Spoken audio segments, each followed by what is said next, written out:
Welcome to Downshift, everyone. My name is Paulo. And my name is Matt, and we have a very special one for you today. This is the Royce Cullinan Series 2. For 2025, the Series 2 introduces a bit of a facelift, as you can see here, and it kind of competes with things like Aston Martin DBXs, Bentley Bentegas, Maybach GLSs, and I'm going to walk you through the best and the rest of this thing. Yeah, then my twin and I are going to get behind the wheel and talk about some of the, we did not plan this, talk about some of the standouts for the week.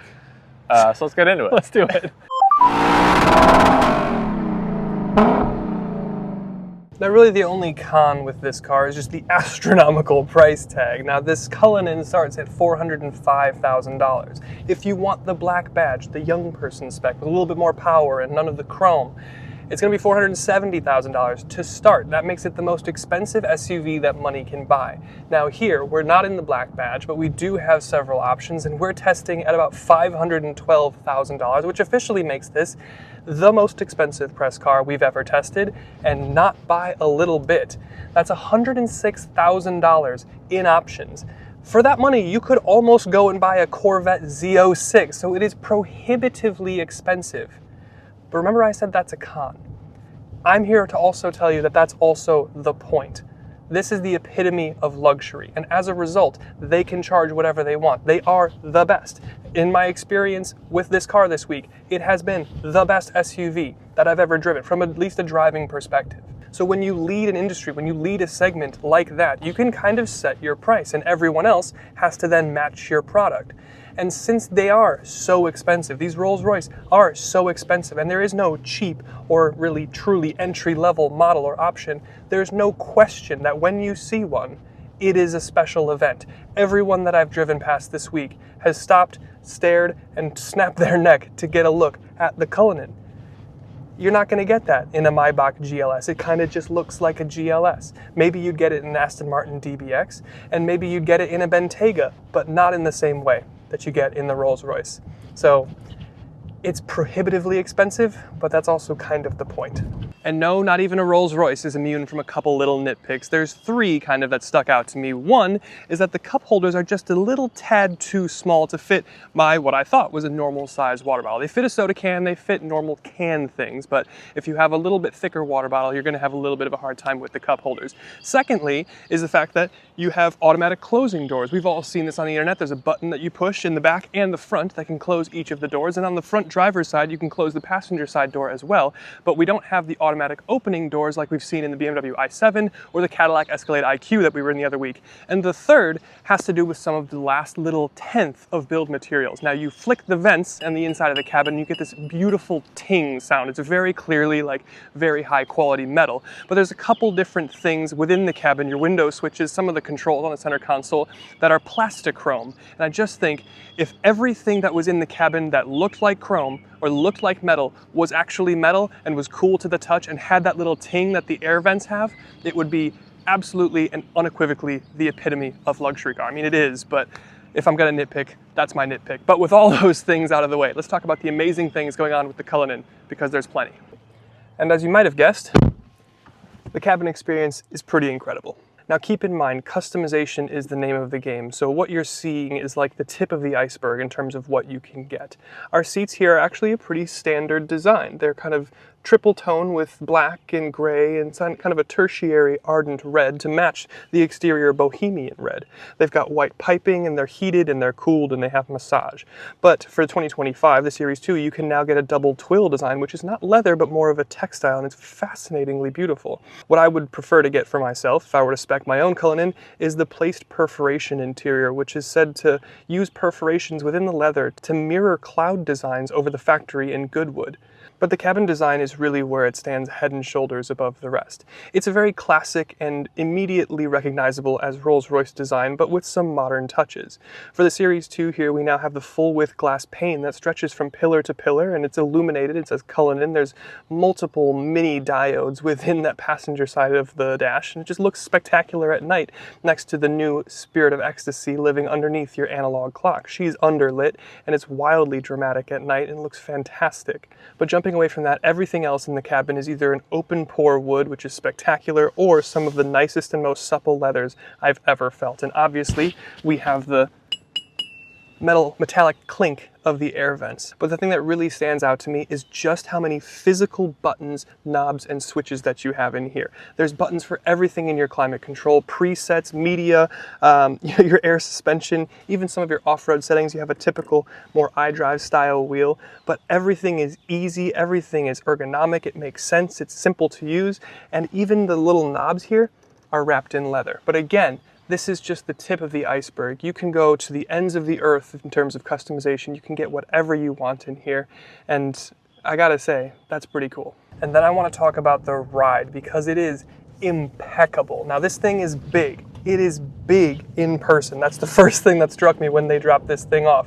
It has similar dimensions to like a Tahoe. It's 6,000 pounds and it is substantial looking and feeling, but you do have a rear steer module, and it kind of keeps it from feeling cumbersome. It makes it feel a little smaller, a little bit more sprightly, but you do have air suspension here. Your dampers have dampers, foam in the tires, and you've got this front-facing camera that's reading the road and pre-tensioning and adjusting your suspension to account for any upcoming bumps, and it is sublime. This thing just effortlessly wafts down the road. I mean, it's like hurricane force winds outside right now. I don't hear anything and I don't feel anything. And it is just effortless. I almost need new words to describe how good the ride is. And if you thought the front seats were impressive, let's talk about the back seats. Overall, the seats are incredibly comfy and I have a universe of space in front of my knees and over my head. And we have the theater package here, which I believe is a free or no cost option. And the big change now for 2025 is the fact that you can stream individual things on each of the screens so you don't have to both watch the same thing. Of course, we have our Starlight headliner, which is just the coolest thing. But the seats back here, they're heated as standard here. But you can option for a more executive style rear seat package with things like cooled seats and massage seats and even maybe like a lounge option. But the seats that we do have here are incredibly comfortable. We do have 4 zones of climate controls. We've got chargers, as you might expect, and the thickest lamb's wool floor mats I've ever seen. It almost inspires you to take your shoes off. And I'm glad I'm one of the first people to have this car because I suspect the next couple journalists will also take their shoes off in here. So glad to get in early. But exquisite rear seat here in the Cullinan. And then there's the driving experience, which is also incredible. 6.75 liter twin turbocharged V12 up front, making 563 horsepower. You get 29 more in the black badge, but also 627 pound-feet of torque. You get about 34 more in the black badge, but 0 to 60 in this standard tuned powertrain is still good for under 5 seconds. But the thing that strikes you is just how smooth the power is. It's like a ginger but also firm force thrusting you forward, but it is just unbelievably refined, unbelievably smooth. The engine sound is invisible unless you get it in low range or in low transmission mode and in the upper half of the rev range, which I don't know what it is because I don't have a tachometer here. I just got a power reserve gauge here. But the shifts as well from this 8-speed transmission are invisible. The only time I'm aware of them are when I'm floored and when the car is very cold coming to a stop. I maybe feel a downshift or two. That's the only time I'm reminded that this thing even has a gearbox. So it's quick, not quick. It's fast, not quick, but it is powerful. It does about 14 mpg according to the EPA. We outperformed that a little bit. We've been averaging about 15.5 this week, but our Lakeshore Loop fuel economy test came back with 18.5 thereabouts. But it is just incredible. But more than the ride, more than the smoothness of the power, is just how unbelievably quiet this thing is. It's almost like a sensory deprivation chamber in here. It is the quietest, the smoothest, the most refined, the most luxurious car I've been in by a mile. It doesn't miss. Everything that you think a Rolls-Royce is, everything that you've been told in the past, yeah, it's true.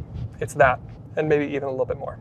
Now, I think generally if people have a Rolls-Royce, a Ghost or a Phantom or something like that, it's one of their fleet of cars. But if you were to have a single car, and your single car was a Rolls-Royce, I suspect it's probably a Cullinan, and that has to do with the actually surprisingly cavernous trunk here. We've got a 24 cubic foot space, and we even have a button here to move the floor to make it easier to load longer things. We've got power reclining seats. Obviously, we have our clamshell or split tailgate option, and this is actually one of the more utilitarian specs what we have here. This is just kind of a trunk, and the seats even fold. You can, if you want to spec something like this, you can spec a partition between the rear seats and the trunk to remove any noise, vibration, and harshness from the trunk or isolate that away from the cabin. You can also get chairs or a hunting kit or any number of bespoke items fixed to your trunk. But here, what we have is probably the everyman spec of the Cullinan, if you could call it something like that. And in terms of technology, this Cullinan is packing everything that I would want it to reasonably pack without all of the crazy excess frills that you would probably get from the Mercedes side of a Maybach. So you do have a head-up display. It's tastefully done, it's not overly done, and it doesn't impede my view at all. I've got a fully digital instrument cluster. There's not much customization, but it looks clean and sharp, although there's arguments to be made that a more conventional analog cluster with some nicely milled aluminums maybe has a place. But anyway, I digress.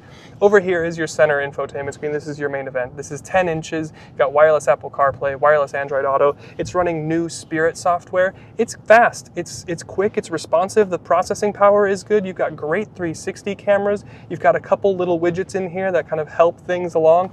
Got a personal assistant. It might be nice if she had an English accent, but whatever. It's good. It totally works. In terms of your safety suite though, I'm a little bit surprised that we don't have lane keep here. We do have adaptive cruise, but not lane keep. It's just maybe was neglected on this spec. But technology-wise, nothing distracts from the experience of driving or riding in this thing, and that's exactly what I want. It's got everything I need without being overbearing and without being overly gimmicky. Now, when the Cullinan came out a number of years ago, it wasn't generally received as the world's most beautiful example of automotive sculpture, but I do think some of the changes that they've made for the 2025 model year, the Series 2, the facelift here, have kind of cleaned the design up a bit, in my opinion. But more specifically, when they dropped this thing off, the thing that struck me the most was just how large this thing is. It's huge. The dimensions are kind of similar to a Tahoe almost, and I wasn't expecting that. But it is draped in the most gorgeous paint I've probably ever seen, or one of at least. It's Bohemian red, and it's a no-cost option, and it looks spectacular. There's burgundies in it, there's reds in it, there's almost some plum in it. But again, the Series 2 introduces a little bit of a new face. We've got revised running lights, and our Pantheon grille now lights up, but it's done tastefully, and the lower fascia is a little bit more angled to look like a sporting yacht. Around the side we have very Art Deco Gatsby-esque 23-inch wheels. They're almost $11,000, and in my opinion they're worth every single penny. But outside of that, the profile is pretty identifiably Rolls. It screams coachwork. It's simple, you have a small front fender detail, but other than that, it's not very shouty or showy, especially when you get to the rear. The lower bumper has been slightly revised, and you have dual outlets with quad tip exhaust, but there's not even a badge on the rear that says Cullinan. It doesn't say Cullinan on the outside of this car anywhere, so it's very subtle in its approach to styling, and it's got a classic elegance, and I'm gonna get tired of saying that phrase, but it's true.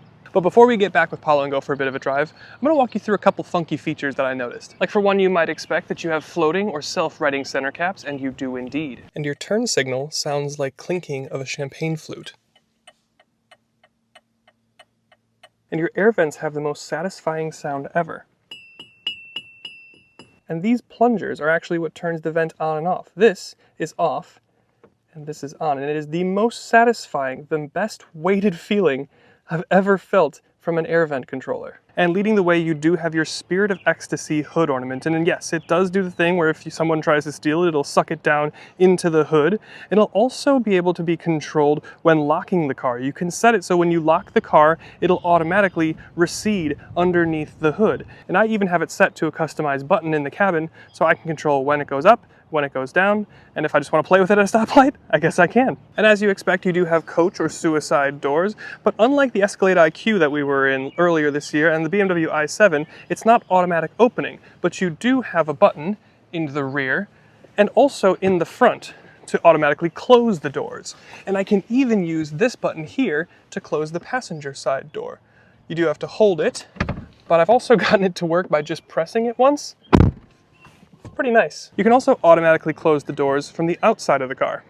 But one of the interesting things is on each of the door cards, front and rear, you've got this pocket here. Now I don't know what the intended use for this pocket is, but it does fit things like sunglasses pretty well, wallets, and even phones, although it's kind of interesting place to put those things. So if you know exactly what this is supposed to be for, leave it down in the comments. And this next one's just a little bit of a fun fact, but if you didn't know where the Cullinan name came from, the Cullinan diamond is the largest gem quality diamond ever found on Earth. And that's where this guy gets its name. And we do have Rolls-Royce bespoke audio. It's their own branded system and it does sound spectacular, but don't touch the speaker grills because they are sharp. My wife hurt her finger, Paulo hurt his finger, and it is a little bit like a cheese grater. So it's for looking and listening, not touching. And down beneath, even your feet are treated to luxury. This is thick lamb's wool carpeting, and it is, well, it's spectacular. We've got a pretty normal person's rear seat, but if you wanted to have a little bit more refinement and isolation, you can actually spec some sort of plexi isolator to go between the rear seats and the trunk if you want to isolate some of the noise and vibration from the trunk so you have a more serene and relaxed cabin up here. And when I say everything is satisfying to use, that even includes the little mirror adjusters. You've got this little joystick that is just weighted perfectly, and it's a little bit notchy at the end of the throat. It is just the coolest little thing. And our spec has sprung for the two-tone steering wheel to match the rest of the interior detailing. And it looks spectacular, but it's also the thicker of the steering wheels. And if I hadn't known that, I wouldn't have been able to tell because it is still pretty thin by modern steering wheel standards. But if you go for just the normal black steering wheel, it'll be even thinner. And on the left is your start-stop button, like in a Porsche. And behind the steering wheel, of course, is your gear selector, and there's this button on it called low. And this is their, I guess, equivalent to a sport mode. It's gonna throw the gearbox into a lower gear to give you a little bit more response from that twin-turbo V12. There are no other discernible drive modes. It just is what it is. There's also no auto start stop. And it's because this is solely focused on being a luxury product, and things like start stop and reduced engine responses and things like an eco mode would be unbecoming in something like a Rolls-Royce in the pursuit of ultimate luxury and smoothness. And yet you have buttons for an off-road setting and a hill descent setting. And this is legitimate off-road. It turns traction off and everything. So with that, with the air suspension, you actually probably could go a lot of places in this Cullinan. And I think I mentioned that there's a little issue with cup holders. Now this is a standard size water bottle, at least down here, and it fits in every other car I've ever tested. But it does not fit in the cup holder of the Cullinan. Maybe it fits in the rear seat. Let's try it. Not really, and I'd be even less secure about this one. And this cup holder has a little problem as well, because listen to this.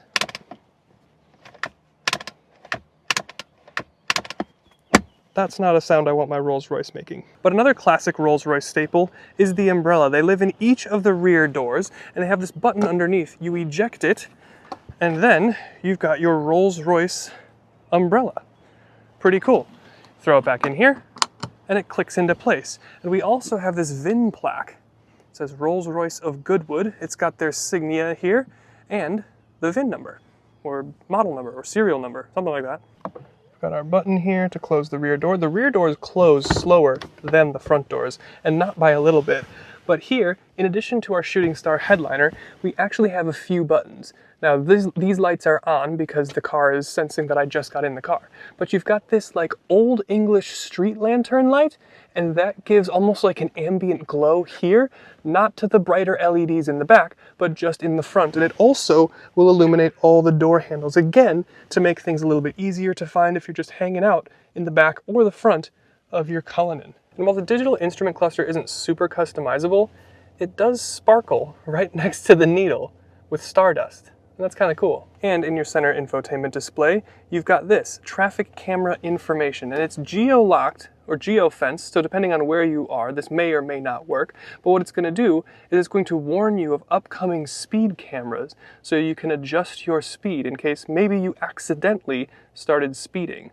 That's a handy little feature. Hey guys, real quick, Matt here. Just wanted to say I hope you've been enjoying the video. If you have, would really appreciate you hitting that subscribe button. I know it doesn't seem like a big deal, but it does go a long way in helping us get access to cars sooner and get access to manufacturer engineers so we can get more information on the cars and get you more information so you can make better decisions. So would really appreciate you hitting that subscribe, like, comment, the whole YouTube thing. But with that, let's get back to the video.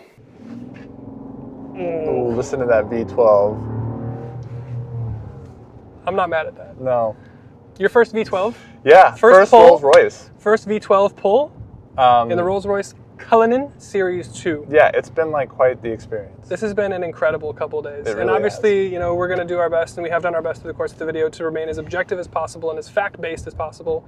But it does warrant saying that this has been an incredibly special couple of days. And I don't think anyone in the comments could really blame us for feeling that way. Yeah. But we've covered a lot of the pros and cons. Why don't we talk about some of the things that have stood out? Yeah, I think just off the back, I'll quickly touch on the exterior styling. This year they did a refresh. I personally prefer the pre-facelift. I like that it was a bit more boxy and bold. I think you prefer this newer. I like the Series 2. Yeah. I like the facelift, a little bit more kind of whatever going on in the front fascia. I think it looks clean. Bolt hole shaped. Yeah, still looks iconic, still looks Rolls Royce, and I think it nails the brief. Yeah. Driving experience, it's extremely comfortable. Everyone says it's a pleasure to drive. The air suspension, it's, you know, reading the roads, understanding what bumps, the pitch, all that, and trying to adjust the air suspension, the dampening. The seats are extremely comfortable. It's very refined. The engine is extremely smooth. I think one of your favorite things about it, and I'll let you talk more on it, is just the isolation in the cabin. Yeah. Yeah, that is honestly the thing that stands out to me. Like, yes, the fact that it uses the cameras to read the road and pre-tension the dampers and things like that, it does just waft effortlessly down the road, even for something this big. It rides incredibly well. Rear steer. Probably the best rear steer. Probably the best ride I've ever experienced, as you would probably expect from something like this. But more than that, stands out to me the complete and utter isolation from the outside world. Like, the first day that I got in this thing, as it got dropped off, I drove past this guy who was mowing his lawn, and I realized that I had one of the windows partially down, and like midway, I put the window up, couldn't hear him. Couldn't hear him mowing his lawn. He was 10 feet away from me. Like noise cancellation. It is so quiet, whisper quiet in here, and it is just incredible. Yeah. It's completely unparalleled by anything else I've ever driven. Yeah. No, it really is. A few other things that I'll mention just driving. The bespoke audio system is superb. It sounds incredible. They are like little cheese graters, though, the speaker covers. So just, Yeah, don't touch them. yeah, be aware of that. You know, the attention to detail in certain parts, like you have the Spirit of Ecstasy here in the clock face right below it. Yep, that's new. This whole pillar-to-pillar glass panel, new. Yeah, you have the shooting stars in the headliner. Like, there's just some really Classic. cool attention to detail things. You have, you know, a sparkling detail here in your gauge cluster. Like, there's just some... Yeah, just little pixie dust Right. around the Speedo. Just like some of the elegance and class that comes, and the sophistication that comes with it is... It just makes you feel special. it really right? does, yeah. Like, it does. This- It's just not in anything else. This that. metal vent that you have here that just sounds amazing when you just kind of give it a little clink. Yeah, we've like, been playing with it all day. Yeah, We've been in and- and out of the car all day and play with it every time we get in the car. another noise is the turn signal. Sounds incredible. Sounds like crystal glass. Yeah, a little champagne toast. But yeah, Champagne I wedding. mean, it's been very special. Want to talk about the rear seats real quick, Yeah, go for if it. you're good with that. So I think it's worth getting the immersive seating, which is essentially an executive package for the rear seats. 2 seats only. Then you have like a center console. You could do like, you can get a champagne chiller with 2 zones. But then you get the massage seats, vented, heated, and they can also recline. Currently, right now, we only have the heated seats back there in it's a 3-seat configuration. Yeah, we have a surprisingly utilitarian spec of Cullinan because we have a 5-seat configuration. We don't have the little plexiglass partition thing, so we don't have the trunk isolated out. We don't have the wine chiller. This is all stuff that you can get. Yeah. But yeah, we have a more like workman's Cullinan Right. spec. Yeah, for $500,000. Yeah. The last thing I'll just quickly say about the rear seats is you can watch 2 different things now, which apparently on the previous generations you couldn't. You had to watch the exact same thing. I am a little bit What a surprised at the resolution. I think it could be slightly better. I think the Escalade that we were in a few weeks ago had a better picture quality and resolution. It's still good, just, you know, $500,000. Speaking of things that are a little bit surprising, in tandem with that, there's a lot of chrome in this in this cabin. I'm not offended by it in the way that I thought I would be. I think it fits. Because I'm a millennial and I'm usually fits. offended by chrome, but it definitely fits the persona here. The thing that I have slight issue with is like the window switch, for example. It is plastic. Yeah. It's plastic chrome, and I just think this is like a 9 out of 10. This would be a 10 out of 10, 11 out of 10 if everything that was in this cabin that was chrome was like actually aluminum. Right. Like if I went to reach for it and it was cool and it was weighted and it just like had that last little bit, you know what I mean? Maybe that's in a Phantom. Maybe you can pay more. But like, it's so good, but it just could be that last little tenth. Yeah, I agree. And it's like, there is certain things like the pressure point to push in your vent to turn it on and off is like perfect. I and again, love these. The tension that you get moving the metal or the aluminum vent around feels fantastic. But then you go to touch your windows or you go to do your heated or defroster on your front or rear window and you're touching this plastic. And yeah, I just wish it was quite as satisfying. Yeah, I wish it was like more of a consistent feeling of luxury across everything that I'm interacting with. It to your point, it is so close, and I feel like we're nitpicking a little bit, but yes. How could you not at $500,000? That's exactly what I was going to say. It is a nitpick, but at this price, I do feel a little bit justified in nitpicking.